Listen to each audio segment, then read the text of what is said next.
Okay, part 2. The dangers of sincere unbelievers. And I'm saying this, again, this is mostly for women, but it's also for men as well. You can just swap the pronouns to he and she. But again, emotions are very, very strong and very, very deadly. And if you listen to the previous rant, then you know how emotions can be very deceptive. And women can be more susceptible to emotions than men when it comes to romance. And so this is addressed more to the ladies, but again, it applies to the men. When it comes to sincere unbelievers, it's more tricky. Why? Because, for example, there's this unbelieving guy who likes this Christian girl. He starts to pursue her. He starts to say nice things, compliments her, flatters her, says all the sweet nothings and whispers the cutie stuff.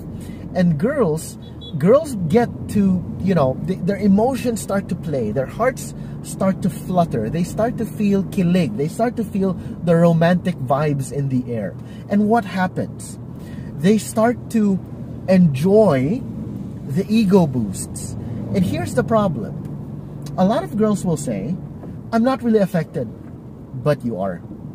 Don't pretend you're not. I'm a dude, and I know this for a fact because I am married to a woman. And I know this for a fact because I have counseled several ladies, of course with my wife present. I've counseled several ladies with my wife present, and all of them admit, at some point, they will admit that they said they were not affected, but they were. Okay, so please stop lying to yourself, because that is, again, emotional damage. Okay, here's what happens. The unbeliever, the dude, the walking dead, he's sincere in liking you. He is sincerely attracted to you. It might be even for not impure reasons, but not godly reasons either. Okay, so there are evil reasons. He's lusting over you. He just wants your body. He just wants to have sexual immoral actions with you. He just wants to use your physical, you know, use your body for sexual gratification. That's negative. Other unbelievers, they don't really, yeah, of course, that's part of it. The sexual attraction, the sexual tension is there. But they like you because they like you. You know, they're attracted to you. They admire you. They think you're hardworking, you're smart, you're pretty, you're intelligent, blah, blah, blah, blah, blah. And they don't want to rape you. They're not thinking, I want to defile her. That's not in their minds. But they also don't care about Jesus. And their natural trajectory is to lead you away from Christ. They're not going to push you towards Christ. They're going to lead you away from Christ by their nature, by default. Even if they promise, I'm going to attend church with you, I'm going to do this for you. Here's the thing, and here's the problem. They will be willing to go to church for you, and they are sincere. And I know this because I used to be an unbeliever who attended church for a girl. I'm not ashamed to say that.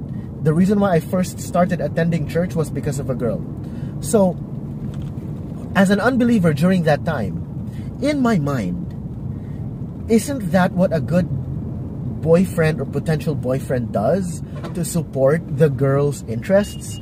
If the girl is interested in flowers, I'll be interested in flowers. I'll support her in her gardening. If a girl is interested in maybe jogging, I'll support her. I'll jog with her. If the girl's interested in hiking, camping, I'll support her. I'll go hiking. I'll go camping. You know, so in other words, guys will always, unbelieving guys will do all the things to sincerely support the interests of a girl that they like.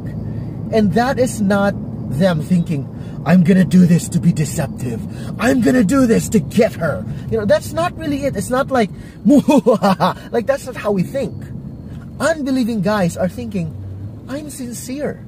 I want to prove my sincerity towards her. And the best way to prove that is to show her that I am a potentially supportive boyfriend. And so the reason why girls say, but he's so sincere, he's sincerely supportive. Of course he is, because he's not, you're not wrong. He's not lying. He is sincere in his supportiveness towards your interests. And that's why it's super deceptive. Because there's nothing more deceptive than a man who is self-deceived. There's nothing more deceptive than a person who sincerely believes in the lies that has deceived him. So the guy is self-deceived. You are, and because of that, he's very convincing. So you are deceived by him because he himself is self-deceived. And so what happens? You finally say yes. Maybe he is supportive for the first couple of weeks, months, even years. But eventually, he's gonna get tired of pretending. Eventually, he's gonna get tired of supporting something he's not interested in. He's gonna pretend to be interested, to be supportive, until eventually, you know, you already have a dynamic, you're already okay with each other, you're so quote-unquote in love, right? And so what's gonna happen is, he's gonna say, babe, would it be okay if I just drop you in church and then I'll pick you up after? Because anyway, you know I love you, right? And I'm very supportive of you. It's just that I don't feel like it right now, or I'm tired right now, or I'm exhausted from work yesterday, or whatever reason. And so you're thinking, okay, but I guess it's okay because he was exhausted yesterday and maybe he needs time to rest for now. And that's going to be a new excuse. And then you're going to notice there's going to be more excuses later, and you're going to be okay with it. Eventually, your whole church is going to start accepting it as well. So where's your boyfriend? Oh, well, he's kind of not feeling it today, blah, blah, blah, blah, blah. And then eventually it's going to be, babe, you know, I haven't been, you know, he hasn't been to church for a long time. And he's going to be like, babe, you know, we haven't really gone out in a while and I really miss you. How about this Sunday, just for once, just one Sunday, you know, for the sake of our relationship, can you skip church for me and let's hang out. Let's just go on a date together, just you and me, and we'll spend the whole day. And you're thinking, well, you know, it's for our relationship. And so you start making all these excuses. First, you were making excuses for him. No, sorry, wait. First, he is making excuses for himself. And then you will make excuses for him. Eventually, you will make excuses for yourself. Because both of you are not going to be attending anymore. Until eventually, that's going to be the new normal, and you're going to be accepting of your new normal. And everyone else will be accepting of your new normal as well. If your church is, you know, this not very engaged church, if you've got a church that doesn't really care so much about your spiritual walk, then they're going to start accepting it as well. And you're just going to eventually, naturally fall away. The next thing you know, you're going to be a fornicator. You're going to live together with this person. You're unmarried, fornicating left and right. And you're going to be sinning. And you're going to call yourself a Christian, but you're a fake Christian. And that's just going to prove that you never really were a Christian from the beginning. Because the truth is this. And let me just say it this way. And you can send me a message if you want to discuss more about salvation and perseverance of the saints and, you know, false and fake Christianity. But that's not the point of this rant. What I'm saying is, your choices of who you surround yourself with, who you entertain, who you indulge, will have very long-term effects.